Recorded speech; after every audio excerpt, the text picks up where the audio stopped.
প্রেমের গল্প পড়তে পছন্দ করে অথচ রোমিও জুলিয়েটের নাম শোনেনি এমন কাউকে হয়তো খুঁজেই পাওয়া যাবে না। শেক্সপিয়ারের লেখা এই নাটককে পৃথিবীর সবচেয়ে বিখ্যাত প্রেমের কাহিনী বলে মানা হয়।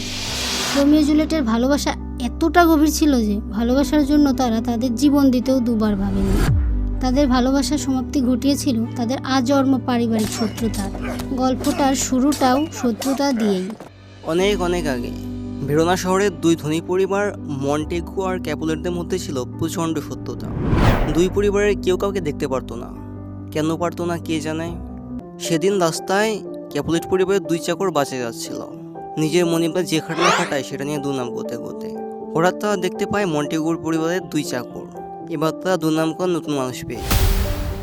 তখন একটা চাকর তার হাতে বুড়ো আঙুল কামড়ে ধরে ক্যাপুলেটের দেখায়, যেটা ছিল সেই সময় চরম অসম্মানের প্রতীক। খেপে গিয়ে ক্যাপুলেট চাকররা শুরু করে দেয় মারামারি। তখন সেখানে আসে মন্টেগু বেনভোলিও।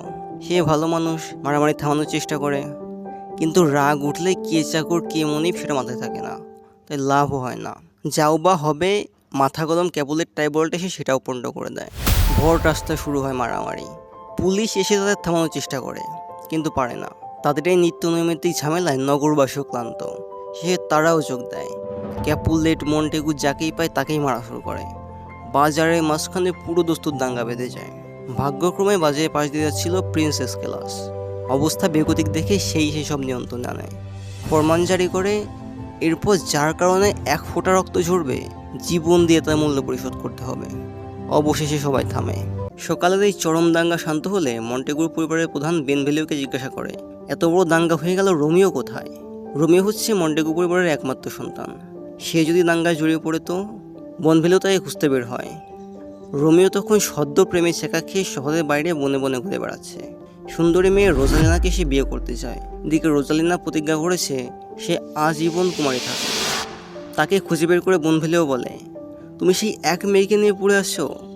ভেনিস শহরে এত সুন্দরী মেয়ে, একটা গেলে 10টা আসবে, কিন্তু যে কখনো প্রেমে পড়েনি সে প্রেমের মর্ম কী বুঝবে?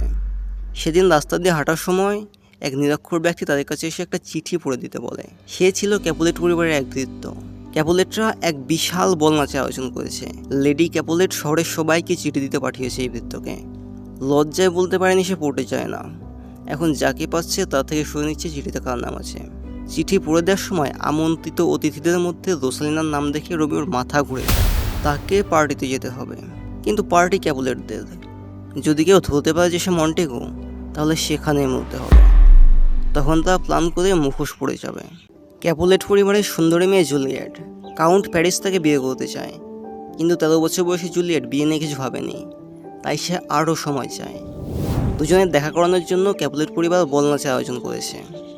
রোমিও, বেনভোলিও আর তার বন্ধু মার্কুটিও মুখোশ পরে ক্যাপুলেটদের পার্টিতে এসেছে।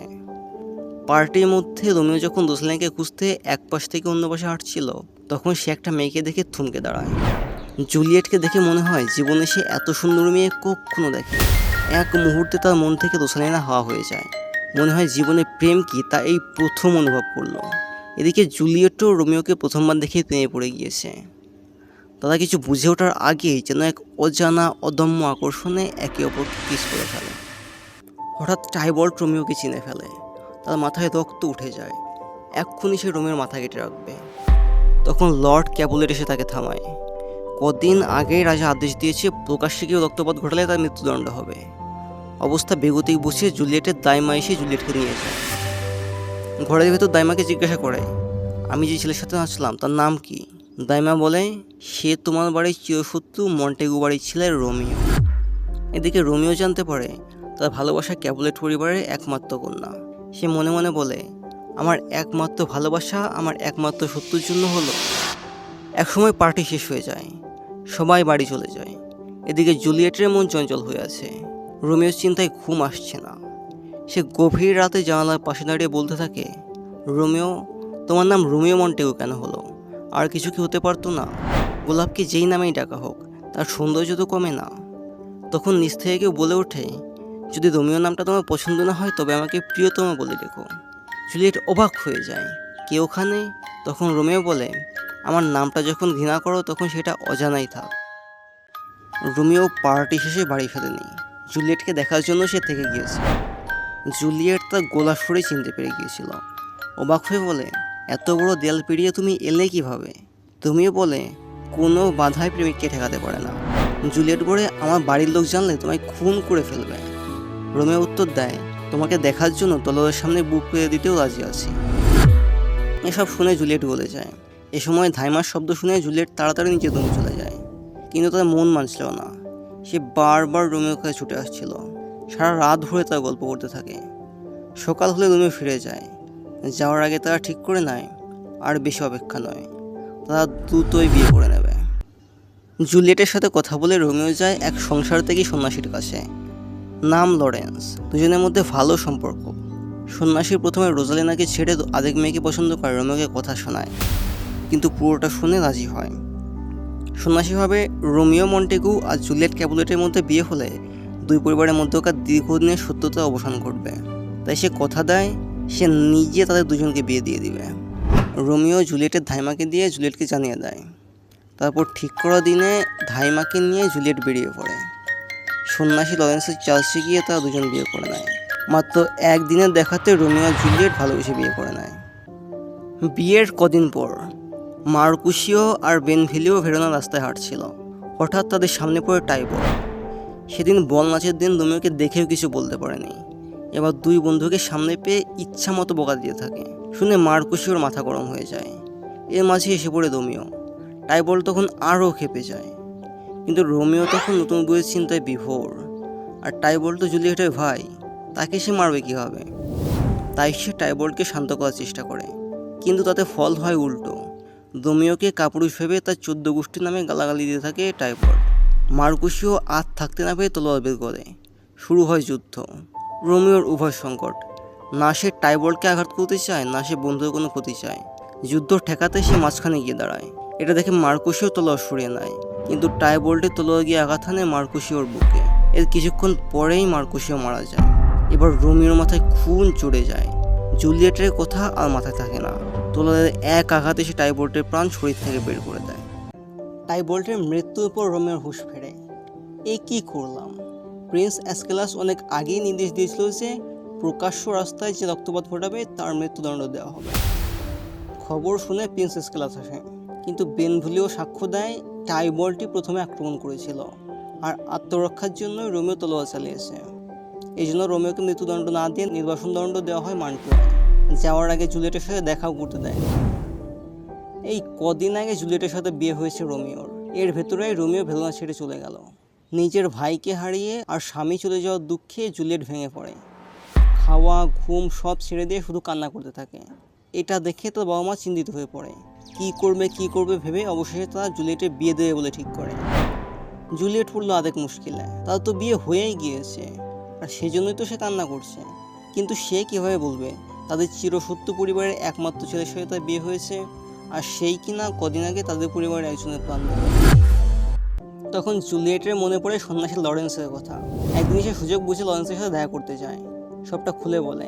তারপর সন্ন্যাসী তাকে একটা বুদ্ধি দেয়। বলে, তুমি বিয়েতে রাজি হয়ে যাও, তারপর বিয়ের দিন সকালে এই হুচ্চা খেও।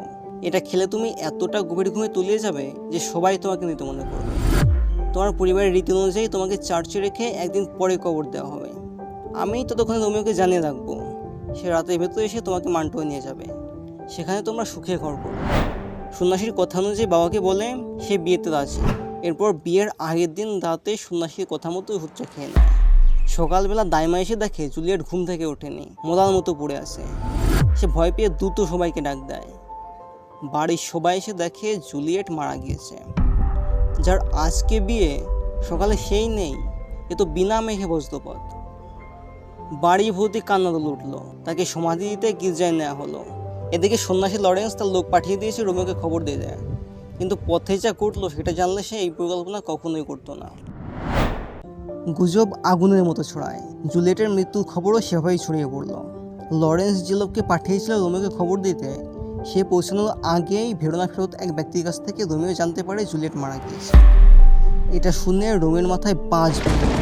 সে সিদ্ধান্ত নেয় জুলিয়েটকে শেষবারের মতো দেখে সে বিষ খেয়ে আত্মহত্যা করবে।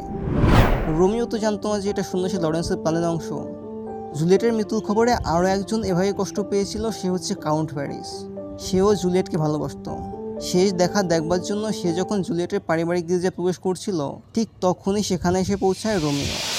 রোমিওকে দেখে কাউন্ট প্যারিস হবে সে এখানে কী করছে, সে তো ক্যাপুলেটদের শত্রু, নিশ্চয়ই তার কোনো খারাপ মতলব আছে। কদিন আগেই সে টাইবর্ডকে মেরেছে। এসব ভেবে সে রোমিওকে আক্রমণ করে বসে। রোমিও আগেই প্রস্তুত ছিল চোরাগুপ্ত আক্রমণের জন্য। তলোয়ার যুদ্ধে কাউন্ট প্যারিস রোমিওর সাথে পারেনি। কিছুক্ষণ পরে রোমিও তলোয়ারের আঘাতে সে মারা যায়। রোমিও সমালোচনা না করে দ্রুত জুলিয়েটের কাছে যায়, গিয়ে দেখে তার শ্বাস প্রশ্বাস বন্ধ। রোমিও জুলিয়েটকে শেষবারের মতো কিস করে বিশেষ শিশি গলায় ঢেলে দেয়। ওষুধের প্রভাব কেটে গেলে জুলিয়েট জেগে ওঠে, দেখে পাশে রোমিওর নিথর দেহ পড়ে আছে, পাশে একটা শিশি, যেটা নাকের কাছে নিয়ে জুলিয়েট তীব্র ঝাঝালো এক গন্ধ। সে বুঝতে পারে রোমিও তার জন্য আত্মহত্যা করেছে। কিছু না ভেবে সে রোমিওর ছোটটা নিয়ে নিজের বুকের মাঝে বসিয়ে দেয়। দুই প্রেমিক প্রেমিকা এরপর চিরনিদ্রায় ঘুমিয়ে পড়ে। সন্ন্যাসী লরেন্স গির্জায় গিয়ে দেখে রোমিও আর জুলিয়েটের মৃতদেহ পাশাপাশি পড়ে আছে। সে আর্তনাদ করে ওঠে। একসময় জুলিয়েট পরিবারের লোকজন আসে। রোমিওর মৃত্যুর খবর পেয়ে রোমিওর পরিবারের লোকজন সবাই ছুটে আসে। তারা বুঝে উঠতে পারে না রোমিও এখানে কি করছে। প্রিন্স অ্যাসক্লাসও আসে। তখন সন্ন্যাসী লরেন্স সবাইকে বলতে থাকে কীভাবে রোমিও আর জুলিয়েট প্রেমে পড়েছিল, তাদের বিয়ের কথা, তারা কীভাবে একে অপরকে ভালোবেসেও পরিবারের শত্রুতার কারণে এক হতে পারেনি, কীভাবে দুই পরিবারের শত্রুতা তাদের সন্তান হারানোর কারণ হলো। সব উপলব্ধি করতে পেরে রোমিও আর জুলিয়েটের বাবা কান্না করে দেয়। হাতে হাত মিলিয়ে তারা শপথ করে আজ থেকে তাদের সকল শত্রুতার অবসান ঘটল।